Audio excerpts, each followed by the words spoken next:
Good afternoon, everyone. Happy Friday. We're excited to have you join us today for this webinar on surviving an HR organizational audit. We're going to provide some tips on how you can conduct your own HR audit to make sure that your practices and policies are in place, but also kind of give you some best practices on things that you can do to make sure that your personnel records are in order. As Amy said, I'm Lori Dahlberg, and I am the HR Consulting Manager for Eide Bailly. I've been with the firm for almost 18 years now and have enjoyed a lengthy career in human resources and really enjoy helping our clients with any of their HR needs. So moving right into it, we're going to talk about the personnel file audit. There are a lot of reasons why there is a need for a personnel file audit. Basically, any records that you maintain on an employee are considered employment records, and those records are regulated by the Equal Employment Opportunity Commission, or the EEOC. And there's a lot of different data points that we consider to be employment records, and it basically includes any and all documentation that you have on an employee that is related to their employment activities, including recruitment, hiring, compensation, benefits, performance, anything medical, which relates to their leaves of absence, reasonable accommodation requests, doctor's notes, those types of things, or anything at all retained and filed about an employee. All of that information is considered to be employment records and is subject to regulation by the EEOC. So it is important to make sure that you have good processes in place to ensure that what you're retaining on an employee is legal and that you are providing access to that information only to individuals who really need to see it. So I do have our first polling question, and the question is, do you keep your employees' files in one personnel file? So it's a simple yes or no.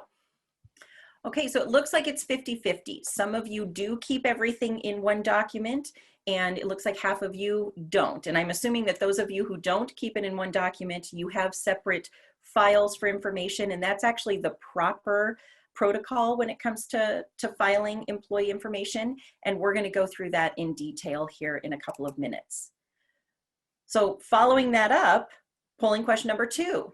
Do you allow supervisors or managers to access all of the information that's filed on an employee that reports directly to them? So if you are filing employee information and a supervisor or manager comes in and asks to see the information, do you allow that supervisor or manager access to any and all of the information that you have on the employee?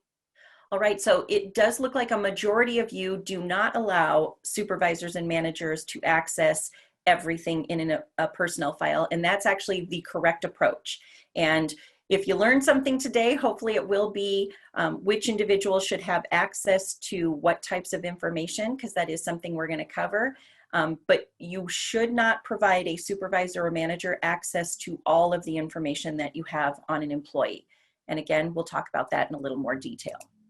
All right, so we're going to start off with a couple of employee file best practices. The first thing that I am going to cover is the fact that any information that you have on an employee, there are certain files that you should put that information in. You should not have one personnel file for an employee. The best practice would be to have separate files, including a personnel file, and we're going to go into detail on what's included in that. You have a separate benefit and medical file for the employee, and you have a separate payroll and confidential information file. So every employee should have 3 separate files. Now, you may maintain employee records in hard copy paper form, and in that case, you would have a hard copy file with all the paperwork in it, and you would file this information separately. So you might have one file cabinet that includes the personnel files, a different file cabinet or drawer that has the benefit or medical information, and then a separate one also for the payroll confidential files. There are also additional files that you would maintain on employee data, and those would include recruitment files, so information that you gather during the recruitment process, Form I-9 files for current employees, and also Form I-9 files for terminated employees. We are going to go into a lot of detail on the Form I-9 because as I do HR organizational audits on employers, the area that I find the most errors in is the Form I-9 error. And so I want to make sure that we cover that in detail a little bit later. But these are the different types of files that you should have. And for each individual employee, they should have a separate personnel file, benefit medical file, or payroll confidential file. And then each position should have a separate recruitment file. And then you should have one file with your current employee I-9s and one file with your terminated employee I-9s. And again, we're going to go into a lot more detail here soon. The other best practice is to restrict access to the employee information based on an individual's level within your organization. So supervisors or managers should be able to have access to the personal files of those individuals that they are within a direct reporting structure for. So if you have a supervisor or a manager, they should be able to see the personnel files of all the individuals that report to them or up through them. Human resources should be able to access all records. So whomever you have fulfilling your HR responsibility, it may not be a specific HR manager or director. It might be your office manager. Whoever is in charge of the human resource function for your organization, they should have access to all of the records. The employee should be able to access all of the records that you have in the human resources area. So they should be able to access anything in their personnel file, in their benefit or medical file, or in their payroll confidential file.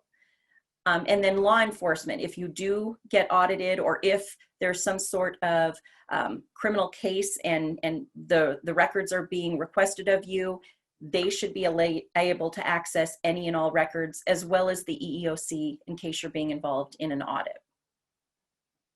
And it's really, really important to make sure that you do restrict access to the individuals who should access the information.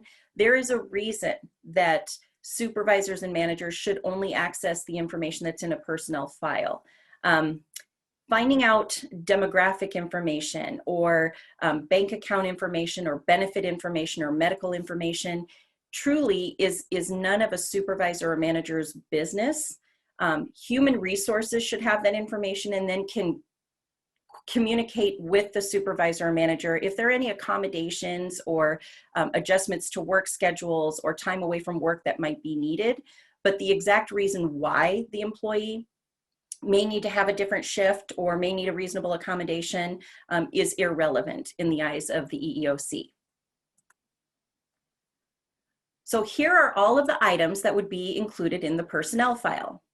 It would include any of your new hire information. So any offer letters that you might have for an employee, their resume, any transcripts or professional certifications that they may have provided during the recruitment process, or if they're getting a degree while they're working for you and they obtain professional certifications or designations, if they want to add that to their personnel file, they certainly can do so.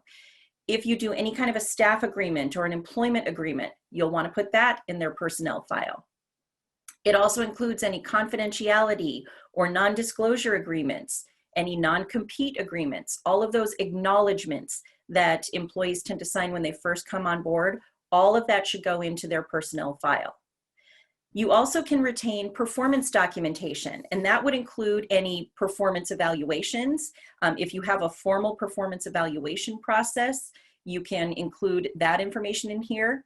Any performance write-ups, so if somebody is not meeting expectations and you're documenting it, that can go into this file, as well as any performance improvement plans or kudos. So if you have somebody on a formal performance improvement plan, you've sat down, you've covered it with them, they've signed off on it, the supervisor or the director has signed off on it, that performance improvement plan should go in here, as well as any just positive communications regarding somebody's performance, an email from a customer or another manager, or any sort of just general kudo for the employee based on their performance can go into the personnel file. You also can include compensation information. So if there is a pay change notification, or there's a change in their exempt or non-exempt status, that would go in there. If you are awarding bonuses and you do memos to state what the bonus is, that can go into the personnel file. You also can put job position information into the personnel file. I have a lot of clients who, when someone starts, they provide them with a job description, and they actually have the employee sign the job description. And then if their job changes, if they get promoted, or if the job description is updated, they provide that updated job description, the employee signs and dates that. Those can go into the personnel file as well. Any promotion or demotion notifications, and then any job change notifications can also go into the personnel file. If you have any kind of a training or a certification program within your organization, or if you have employees who do outside training or obtain outside certifications, they can attach those certifications to their personnel file as well, so that you can keep track of the different trainings that they've gone through or professional designations that they might have received. And then, of course, come all of the acknowledgments, the employee handbook acknowledgement, or any policy change acknowledgments. That will need to go into the personnel file. And the personnel file is the file that the supervisor, the manager, anybody within the reporting structure for the employee can view, as well as the employee, human resources, and any outside governmental or law enforcement agencies. So this is all related to the employee and their compliance with your company's regulations, policies, processes, their performance, their pay. This is all the stuff that supervisors can and should be able to access on an employee, and it goes into one file. The next file is the benefit medical file, and within this file, you would include any benefit enrollment forms. So if you are doing paper copy forms, those would go into the file. If you do enrollment online, oftentimes the benefit system will allow you to print out some sort of summary of the benefits that the employee enrolled in, or if you have any kind of an online HRIS system, it would be tracked in there. But you would want to make sure that any enrollment forms for medical, dental, vision, life, flex spending, HSAs, HRAs, retirement, any benefit enrollment information is maintained within a separate benefit area or a benefit file. Within this file, you would also include your employee's medical information. So if an employee has a reasonable accommodation request, that would go into the medical file. If they're requesting a medical leave, any doctor's notes related to that medical leave would need to go into this benefit medical file. And any and all documentation that references the health of the employee or of the employee's family. For example, if somebody is going out on family medical leave in order to take care of a family member, there's documentation that's required for that. The government does require some FMLA paperwork be completed, and one of the options would be taking time off to care for a spouse or a child. It's not anyone's business why the person is taking the time off. This is a legally required form. The person who handles human resources can make sure that the forms are in place and that, yes, that leave complies with your company's leave policies or with federal leave policies. And then the communication between the HR person and the supervisor would be, this person is going out on an approved family medical leave, and they will be out for X amount of days or weeks. And when they return, here's the accommodation that needs to be made. So it's someone in human resources who is taking care of the communication with the supervisor, so the supervisor knows how to schedule and plan for work accordingly, but they don't need to know the specific reason why the employee is out. And it's for that reason that the benefit medical file is truly a confidential file that only the employee, human resources, and then law enforcement or some sort of governmental agency would be able to access. The third file is the payroll confidential file. And the payroll confidential file typically contains information that includes an employee's personal information. So it'll have their social security number on it. It might have bank account information. There might be legal documentation that is in this file, and it is truly irrelevant to the employee's ability to perform their job. It's just information that the employer might receive in order to process payroll properly, to determine how many deductions need to be taken out, to determine what bank account the employee's paycheck should be deposited into, to process a name change, to take care of wage garnishments, those types of things. So in the payroll confidential file, you will find the employee's W-4, their direct deposit, any legal documentations related to marriage, divorce, child custody, death certificates, wage garnishments, or any criminal history or documentation. You also can put into this file any verifications of employment, the requests that come in, as well as the responses. And usually those go in here because that, again, is not job related. It's also not medical, so it belongs in the confidential information file. If an employee has applied for a loan, whether that's a 401k loan or it's a loan through a bank, if that loan documentation comes through to get the employer's verification of employment, that belongs in this file. Any background check results that may have been done during the recruitment process will be in the payroll confidential file. And any and all documentation affecting employment decisions that don't fit into the personnel file or the benefit medical file.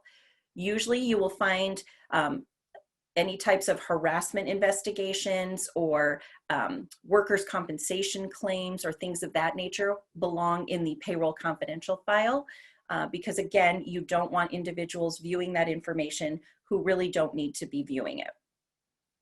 This file is also accessible by the employee, human resources, law enforcement, and governmental agencies. So polling question number 3. Have you conducted an audit of your personnel files, or have you been required to submit your personnel files for an audit? Okay, so it does look like a few of you actually have had an audit or you've conducted an audit on your own. Those of you who have not, what we're going to talk about next is the process that you can go through in order to actually do an audit of your personnel records and get things in order so that in the event that you are asked to submit to a personnel file audit, you have everything in place and you pass with flying colors. HR organizational audits are relatively easy to do. They might seem very, very overwhelming. I actually have 2 of them going on right now with clients and have probably done about, I don't know, 10 of them since January. The first thing that you're going to want to do would be to create files for each of your current employees. So you're going to create the personnel file, the benefit medical file, and the payroll and confidential information file. Again, whether you do that in hard copy form or if you create folders within a software system, you can do either one of those. I do recommend that you don't do both. If you're going to choose paper copy, choose the paper copy process. And if you're going to do everything online, do everything online. Don't retain both because inevitably you will forget to either print off a document that you had online and put it into the hard copy folder, or you will forget to scan and upload a hard copy form into your online system. So create files for each of your employees. Then you're going to create your current employee I-9 file and your terminated employee I-9 file. And I personally choose to use binders for my I-9s instead of a file. I get a binder, I put sheet protectors in it, and then each employee's I-9 and their supporting documentation goes into one sheet protector, and then I alphabetize it. It makes it super easy to keep track of things. You can easily find information, and all of the information is right there for you. But you want to create the current employee I-9 filing structure and then your terminated employee I-9 filing structure. Then you'll want to make sure that you create recruitment files for the positions that you have filled recently. Follow a document retention guideline that your company has established and maintain those records properly, but make sure that you have a recruitment file for each position that you're working on. If you, let's say you have production operators and you hire just on an ongoing basis, you can have one file for the year, right? So this is the 2020 production operator file. And we're going to talk about what you would place in that file here shortly, but you do want to have recruitment files. Then you want to take a look at your current processes and determine what are the different types of required documentation that we have in our organization.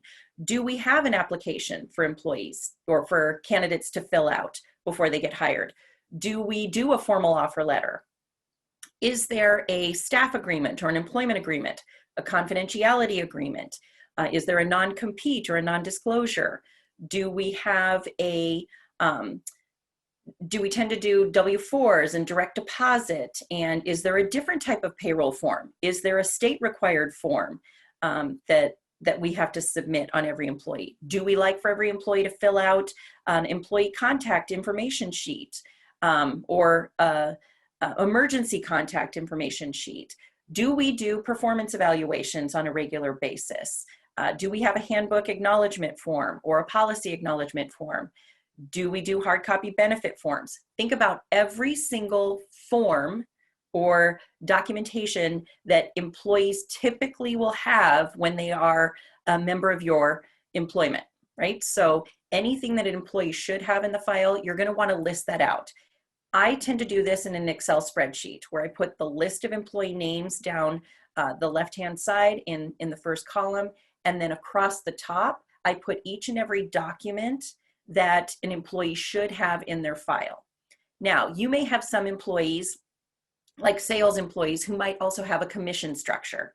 And if that's the case, then those employees, you'll want to have a commission structure tab across the top.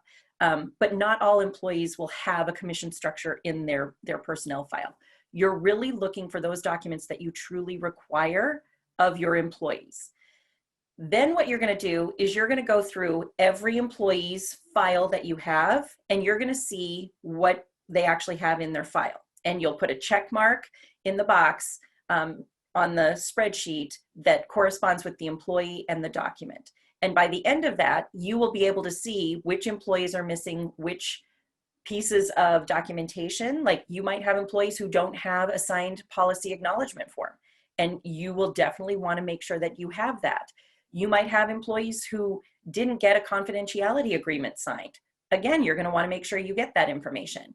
So you'll have a clear picture of which employees are missing which information, and then you will set up a process for collecting that information from those employees. Now, the best plan would be that once you go through the audit and determine what documentation is missing, is to reach out to each individual employee and let them know which documentation is missing and set up a time for them to come get the documentation completed and added to either their personnel file or their payroll confidential file or their benefit file. In larger organizations, you might have 22 people who didn't sign a confidentiality agreement. What you could do is send one email out to those 22 people, put it on a blind copy, put their name on a blind copy, the BCC line, and just send it out and say, here's a copy of the confidentiality agreement.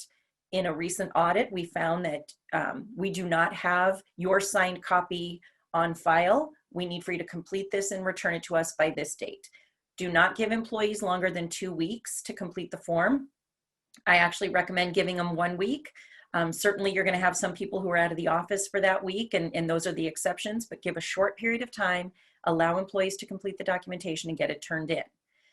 If an employee does refuse to complete the documentation, maybe schedule a meeting with them and sit down and just explain your need for them to complete the form or the documentation and find out the reason why it is that they don't want to sign it.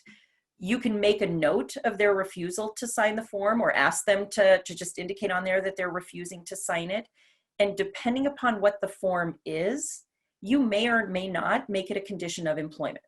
If somebody is refusing to sign a confidentiality agreement, you may want to find out why are they refusing to sign it. And if they don't have a valid reason, you might need to tell them, hey, look, we need to make sure that we keep our company's processes and ways that we do things and client lists and things like that confidential. And if you're not willing to tell us that you're going to keep it confidential, we may need to terminate employment.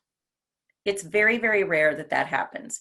Usually if you follow up with them a couple of times, they will complete the documentation and you can get it added to the proper file. Okay, so we have another polling question.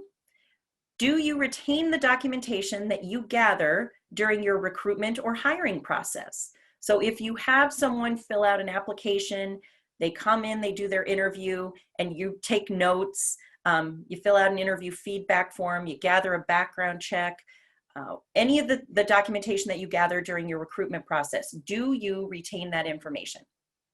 Okay, so it looks like a majority of you do retain the information from your recruiting process, and that is a great practice to follow.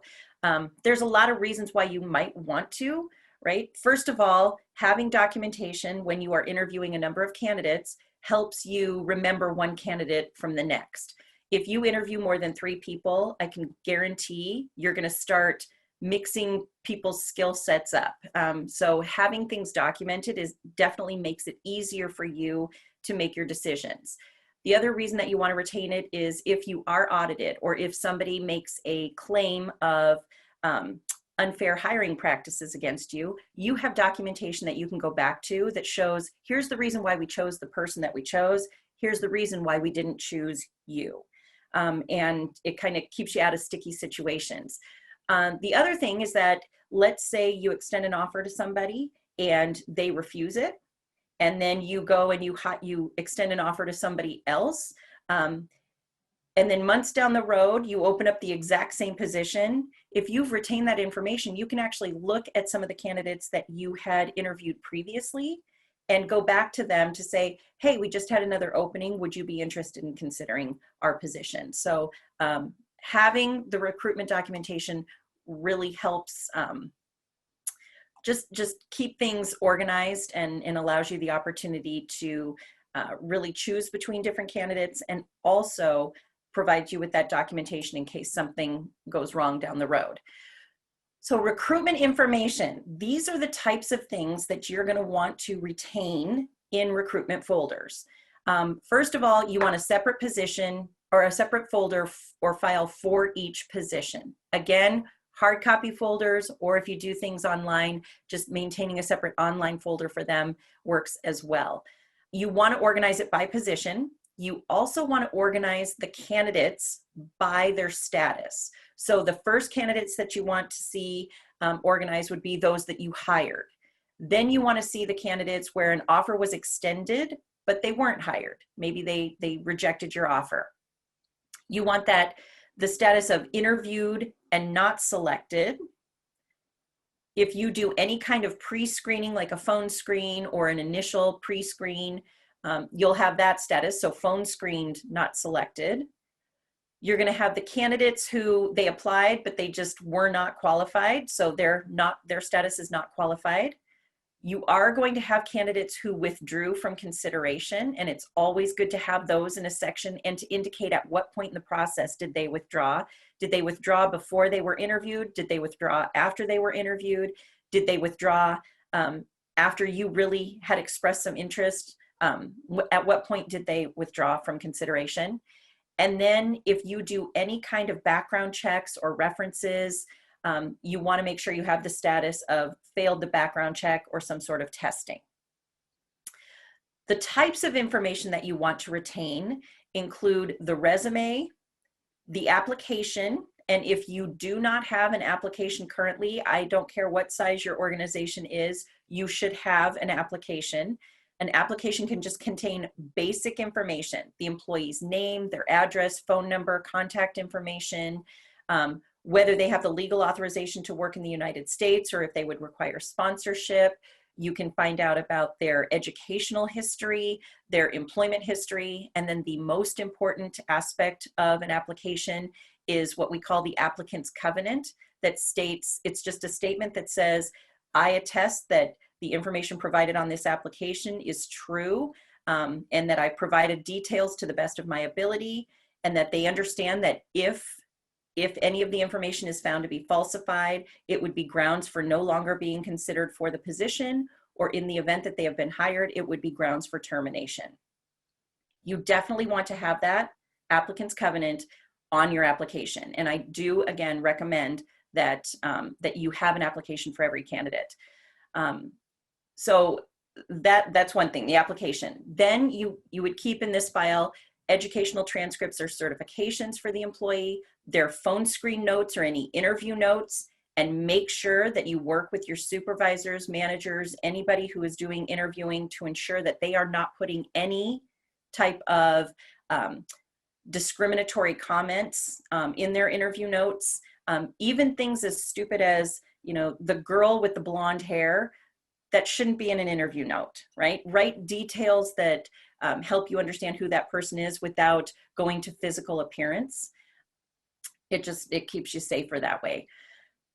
Any interview feedback forms, again, that's another thing that I recommend in the recruitment process, is to have an interview feedback form for every candidate that you interview, so that you are evaluating every single candidate on the same criteria and can take some notes. And it's just the easiest summary for why you are pursuing somebody or are not.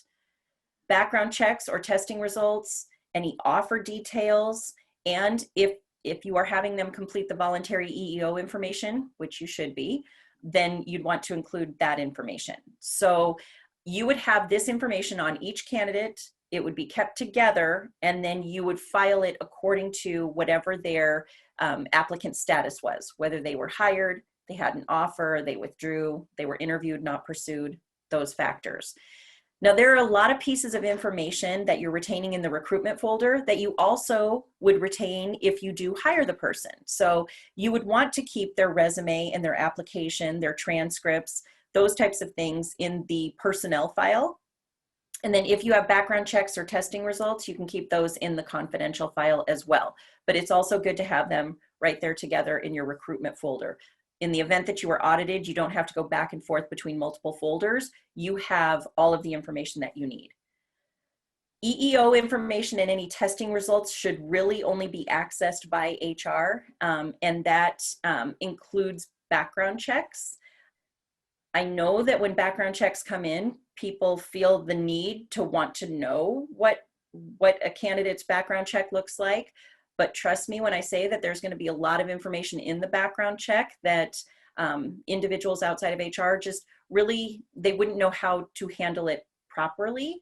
And so having human resources be the one responsible for looking at a background check and determining, yes, they passed this background check, or no, they did not, based on these criteria that the company has set up, that should be good enough. That if an HR person goes to, or the person handling HR goes to a hiring manager and says, I'm sorry, we can't pursue this person because they didn't pass the background check, that needs to be enough. They should not be required to share all of the details regarding the background check, because again, that information may get used inappropriately. I'm not saying it always does, but I've seen more cases where it has been used inappropriately and has done damage, causing risk for the organization. Again, general recruitment information can be viewed by the hiring manager. So anything that's in this documentation, aside from the background check results, can be viewed by the folks, the hiring manager, or those who are up the chain of command. Okay, polling question number 5. Do you have one person or department handle the completion of the Form I-9 for your new hires? Some organizations have a number of people who do it, and some people, there's just one designated person. Okay, I am really pleased to see that the majority of you have one designated person. Those of you who have multiple people do it, I'm hoping that the multiple might just be 2. But my recommendation is that within your organization, identify one person, maybe a backup, and make sure that the 2 of them fill out the form the exact same way. It has to be done consistently. As I do organizational audits, part of that organizational audit is the Form I-9 for both current employees, and I ask for files for terminated employees.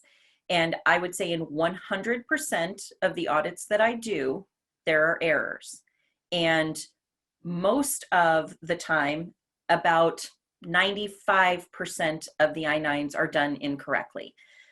It's a 2-page form that has a manual that the government has issued that is 72 pages. So we have a 72-page manual on how to complete a 2-page form.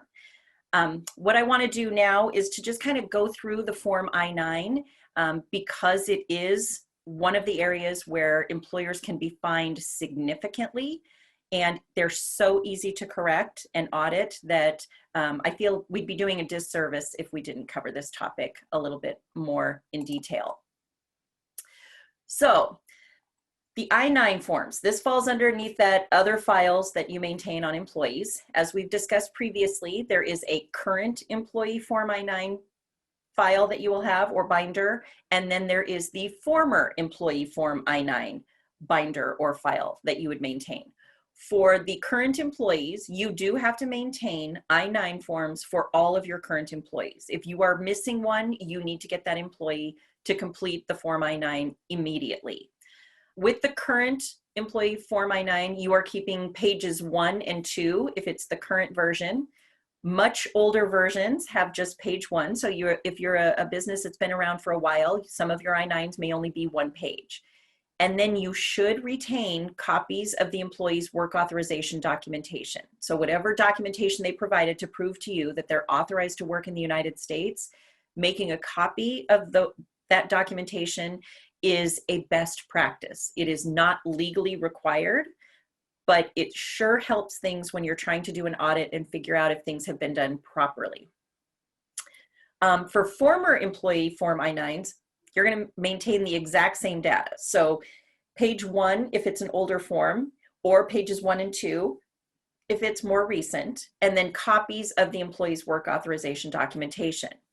The thing with former employee I-9s or terminated employee I-9s is that you have to retain them for either 1 year from the employee's termination date, or if they have not been employed with you for an extended period of time, you have to maintain it for 3 years from their start date.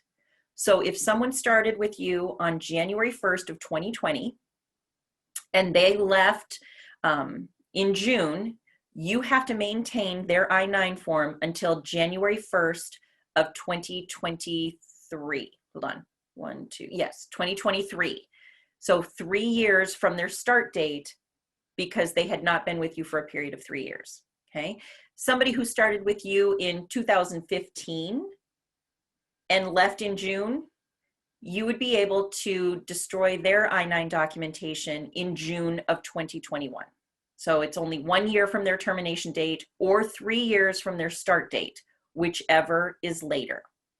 And I highly recommend that you destroy all I-9s for terminated employees that meet the destruction criteria. So if they've been gone for over a year, take a look at when their hire date was and establish whether or not you can get rid of those. There are so many errors on I-9 forms that there are significant penalties for, and this is the easiest way to mitigate risk in that area. So the Form I-9, for those of you who aren't aware, it's required by everybody who ever works and is paid, right? So if you're a business and you have employees and you start somebody with your organization, you are required by law to prove to the government that they are legally authorized to work in the United States. And it's very simple to do. It's a form and some documentation. It is really important, and the best practice would be that when you extend an offer to somebody and they accept it and you've established their start date, that you reach out to those new hires and you let them know, hey, as part of orientation, it's going to be required that you complete Form I-9 to prove your work authorization, and that you include page 3 of Form I-9 to let them know what documentation they need to bring in order to prove that they are eligible to work in the US.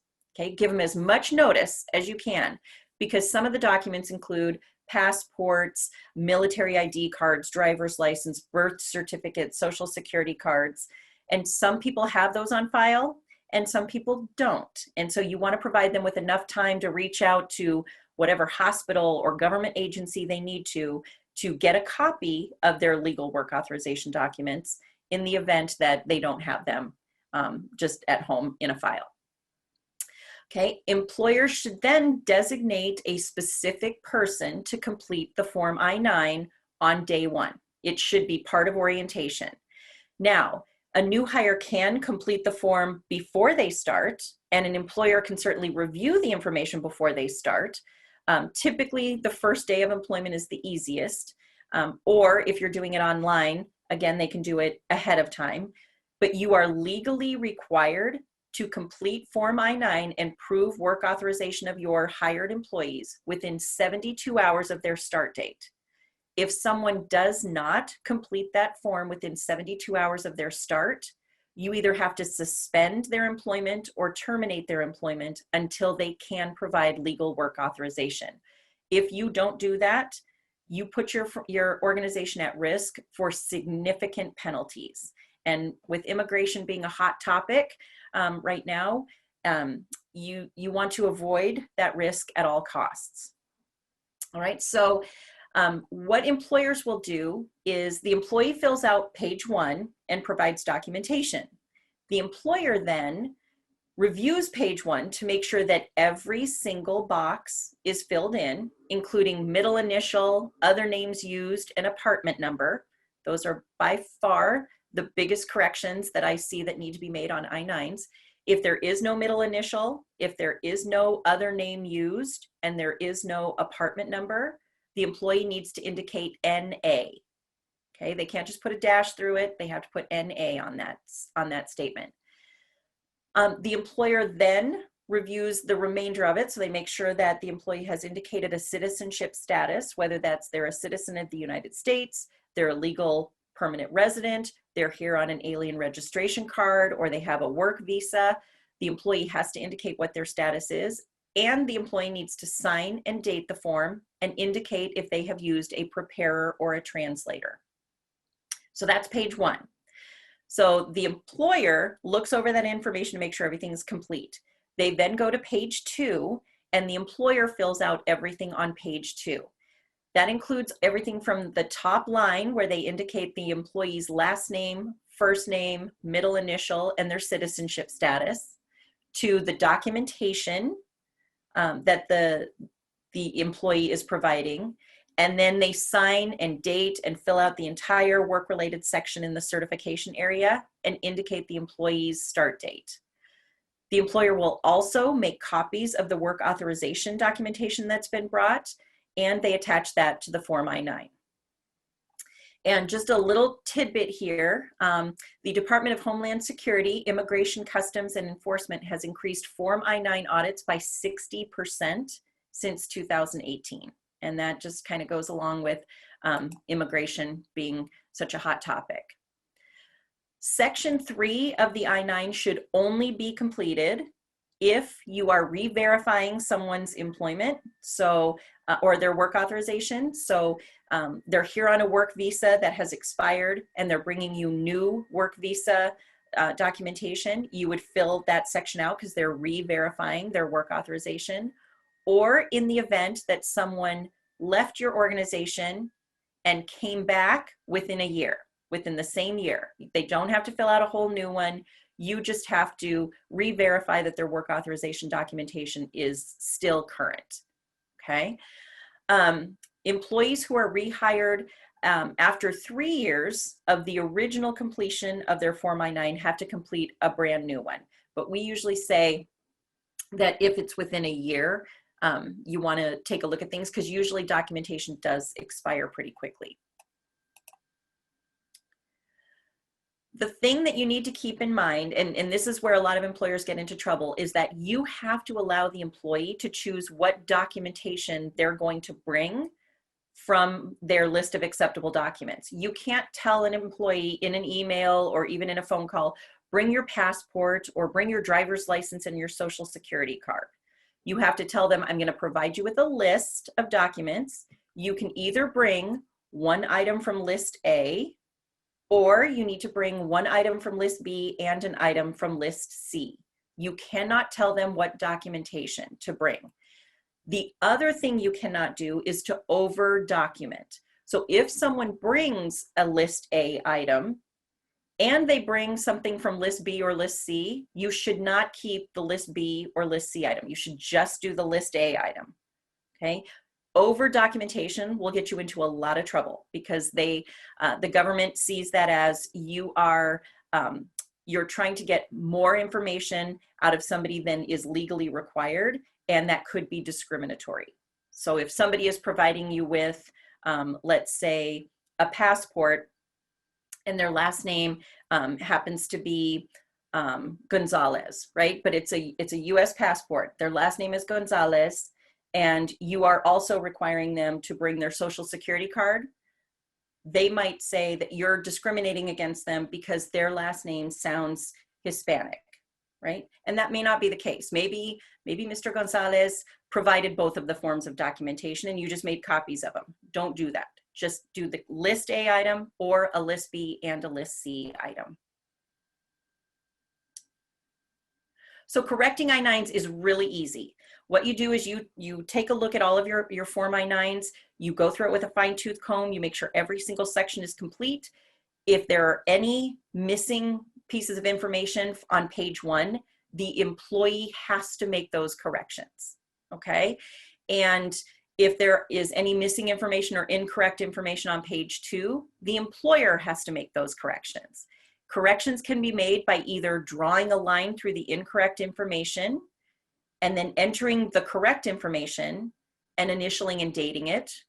Or if it's a missing piece of information, just adding whatever the missing piece is. For example, an NA for not applicable in apartment number, you'd add NA and then have the employee initial and date it.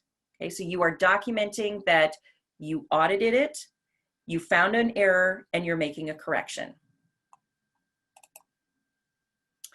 So again, section 1 corrections, usually that's page 1 of the more recent I-9s, those have to be made by the employee. I know that sounds silly to make an employee come in to put an NA in the middle initial box, but legally, page 1 and section 1, that is required of the employee, so they need to come in. Section 2 and 3 corrections can be made by the employer. And if it looks like the I-9 is a hot mess because so many corrections are being made, you can have the employee fill out a new I-9 form or at least a section of a new I-9 form and then attach it. And my recommendation is that if you are going to make corrections to your I-9s after you do an audit, is that you have some sort of memo that states, we did an I-9 audit in October of 2020. Any corrections or any errors that were found have been corrected, and put a check mark next to that. Or you might have another section that says errors were found that could not be corrected and here's why. Maybe the employee is no longer there. Or we found errors, the employee could not correct them and therefore was terminated, right? If somebody can't provide work authorization, you have to terminate them. But having that memo attached to it will really help. And the reason that you're doing that is in the event that you do get audited by the EEOC, if they come in and do their audit, or if ICE comes in and does their audit, and they see that you've gone through them and you have done due diligence to try and correct your Form I-9s, your penalties might be lessened. They may not necessarily completely go away, but a good faith effort that is shown by doing your own audit oftentimes is enough to make the government say, okay, we're not going to penalize them as much. So in the end, when you conduct an audit of your employees' records, it really can help you identify some gaps or inconsistencies with your HR processes. For example, if you're noticing I-9 errors, or you're noticing that employees haven't all completed the confidentiality agreement, you know that that's something you need to fix as part of your orientation process. Correcting those inconsistent practices will help you mitigate risk with regards to the different employment laws that are out there. And then having those consistent practices in place can provide the opportunity for leaders to really focus on the business operations that will move a company forward, which will make it far more attractive for potential hires and will make current employees glad that they're part of an organization that has those types of practices in place. So I tried to allow a few minutes for questions. So if there are any questions, I'd be happy to take those. All right, so I think we answered the first one about background checks. Background checks should be filed in the confidential, we call it the payroll/confidential information file. That's where you can file those background checks, because again, those are only accessible by whoever does HR for your organization, governmental agencies or law enforcement, and the employee. And then if you have a folder for each category, can they still be stored in the same file cabinet? Technically, no. It would be a better practice to have them stored in separate file cabinets, but you could do one file cabinet for personnel files, and then you could have a separate locked cabinet for the payroll confidential and the benefit file, because those can be accessed by the same people. So it's okay to have those two types of files in the same cabinet, as long as you keep the personnel files, which a supervisor could access, keep that in a separate locked file cabinet. Do verifications of employment on employees have to be maintained, or can they be shredded after responding? They absolutely can be shredded after responding. You do not have to retain those. Sometimes employers want to retain it just in case the employee comes back and has a question, hey, didn't you fill that out? Having it in the file can be beneficial, but yeah, you absolutely don't have to maintain those. In which file would you place the Minnesota DOL employee notice form? I would probably put that in the payroll confidential file, just because I believe it contains the employee's social security number on it. And if a document has a social security number on it, it really should go in the payroll confidential file, which is also a good thing to bring up with regards to your application. Don't have an employee's social security number on your application. If you have an online HRIS system, that's different than if you have a paper copy system. But if you have a paper copy system and you're using a paper application, you want to make sure you don't have social security number on that, so that you can put that in the personnel file. If your application has a social security number on it, it needs to go in the payroll confidential file. Is there a best practice or rule on how long you must keep a recruitment file after hiring? There are document retention guidelines, and I would be happy to get those sent out to everyone.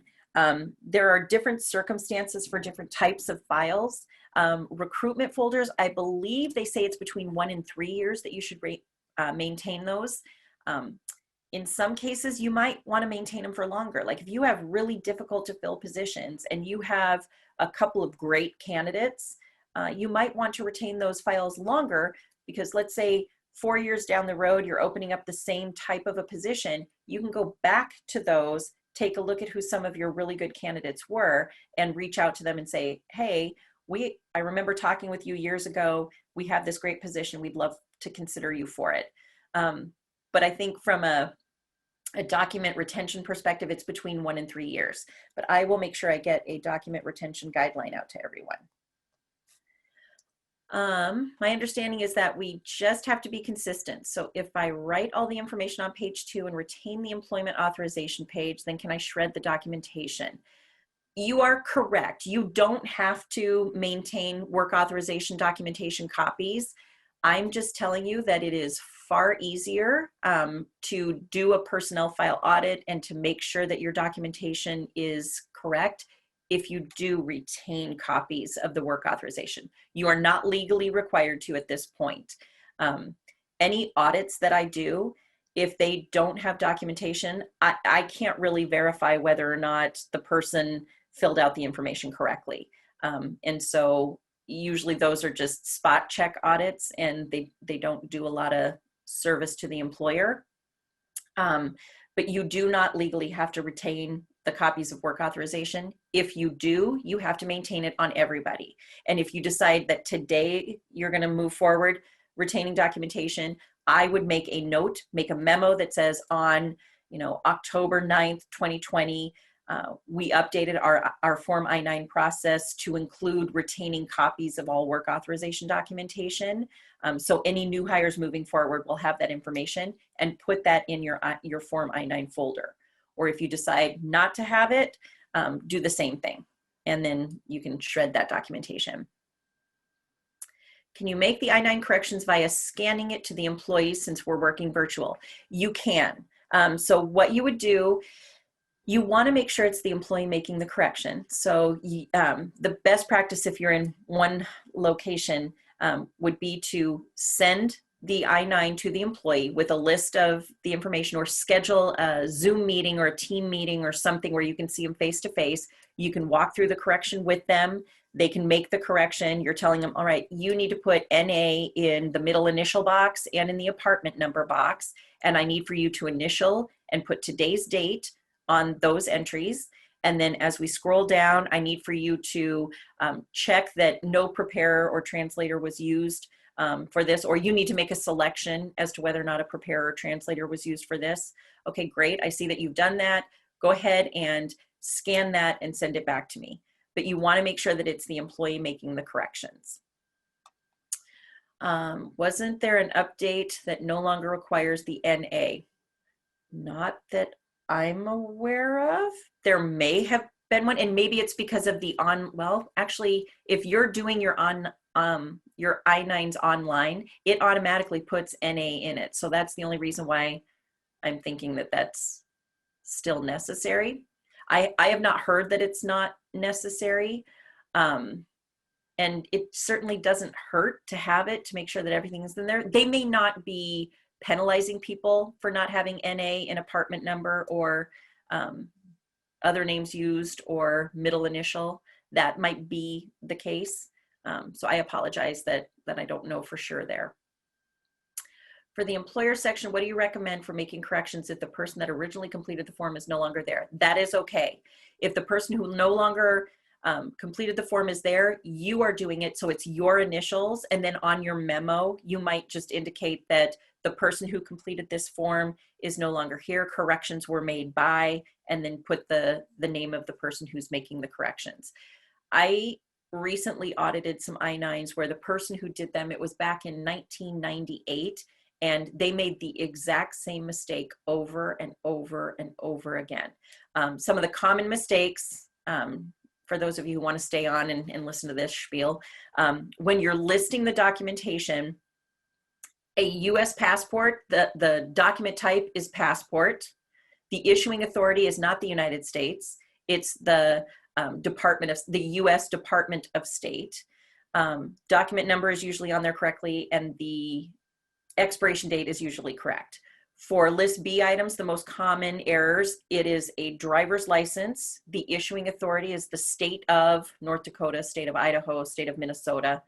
The document number and the expiration date. Do not put those on different lines. They have to go on the lines as indicated on the form. And the biggest errors that I see are on the List C document. It's not an SS, it's a Social Security card. You can put SS card if you want, but writing it out, it doesn't take that much longer, and it's far clearer. The issuing authority is not the US. If you look at a copy of a Social Security card, the number is in the middle, and around it is a ring, and that ring tells you which department, and there are 3 different departments that issue Social Security cards. So it's either the Social Security Administration, you can put SSA if you want. Sometimes it's the Department of Health and Human Services, sometimes it's the Department of Human Services. You have to put the proper issuing authority.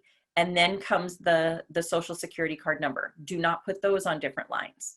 Those are the errors that I see 9 times out of 10. Well, actually 9.8 times out of 10 is that those things are on different lines. A lot of times in the certification section, employers will miss putting the first date of employment. That date of employment better match what is in your computer system as the employee's start date, and that date better match the day that the employee signed it, or the employee should have signed it before that day. Okay, the employee has to fill out their section on the first day. They have to provide the documentation within 72 hours. The other thing that I see in the certification section is that Employers will not take the time to write out the employer's business name and address. So if you want to save some time, type up a template that has the employer name and address, and then the only thing that the person verifying it has to do is to sign, write their name, write their title, and date it. It makes it pretty simple.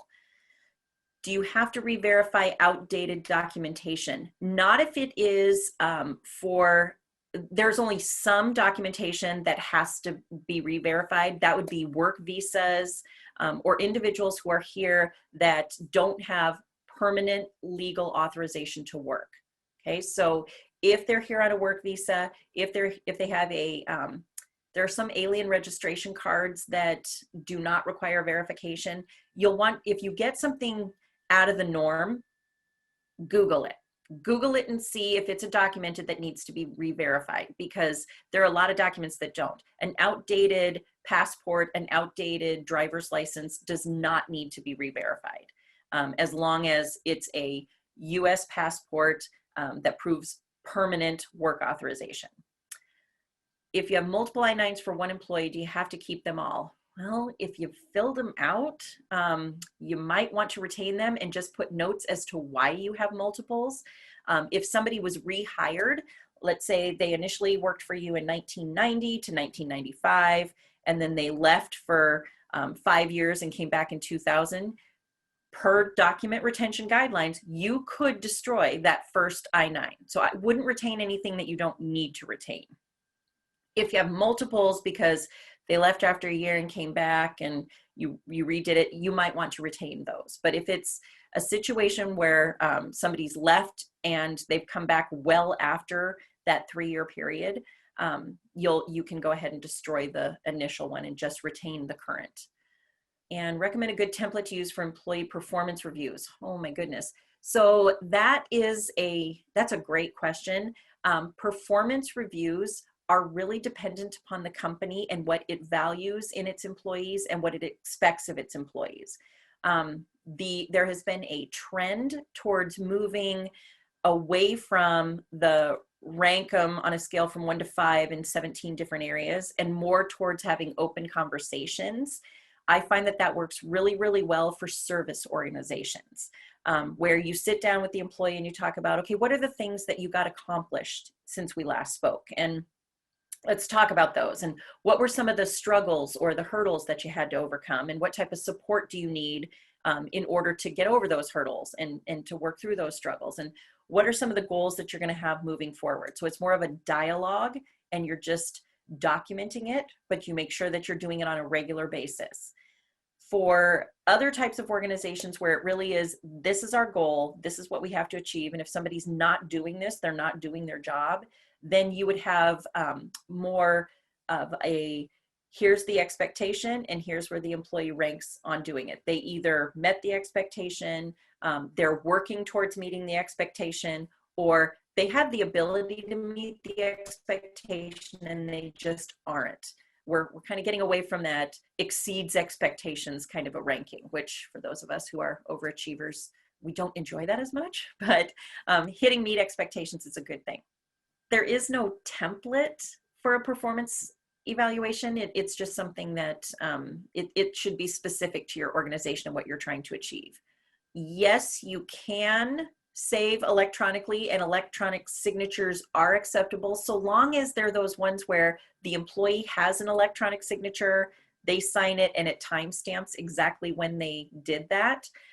If it's just some Word document and you're typing someone's name in there, that probably won't fly. So just make sure that you have those electronic signatures that are validated. How long should applications that are not selected be kept? Usually that's a year. It could be a year to 2, but I am going to get you guys, everybody who's on the call will receive a document retention guideline. We'll get that sent out. Are I-9s required for employees who were hired before 1985 or whatever year it was? They are not required. They are not required. I will say that is a really good question. I'm going to take your name down and I'll do some research to find out what you can do if you have a fear that someone may not have work authorization that has been working for you since 1980. if you are able to go back to people who were employed prior to when they were required. And then we hired a person in March and did not have them refill an I-9. Should we do it now? Yes. Yes. Okay. So the question is, we rehired a person in March and did not have them refill out an I-9. Should we do it now, have them date it as of the current date, and now backdate? Have a memo attached as to why we're doing it now. Yes, you want to do it now, have them sign and date it now. The date of employment that you'll fill out on page 2 will indicate that their start date was back in March, and then you'll attach a memo that says, we just went through an audit, we found that this employee's I-9 was missing, and therefore we rectified the error by having them complete their I-9 now. Would a company driver authorization form be in an employee's personnel file? A driver authorization form, I would, if it doesn't have confidential information on it outside of just the norm, like name, birth date, that kind of thing. If it has their social security number and driver's license number, you probably should put that in the payroll confidential file. Should EEO form be filed in the confidential form? I keep EEO forms in a separate file. So any voluntary EEO information, it used to be that employees didn't have to put their name with their EEO form, but I do maintain those in a separate file. And if I know, you can put at the top what the position title is and have the general stuff, because usually that's what they're looking for, is by position, what is the demographic? Are they male? Are they female? What's their ethnicity? So I keep those separate. Small business, I keep all info on past employees at my home office instead of at the company office. If it's in a locked fireproof cabinet, that should be fine. If not, I would go ahead and keep it at the office. It's better to have all that confidential information in your office as opposed to at home, because if somebody broke into your home and got that information, the company could be at significant risk. All right, well, thank you, everyone. Those were some great questions. If you have HR questions or needs, don't hesitate to reach out. I'm happy to help out wherever I can.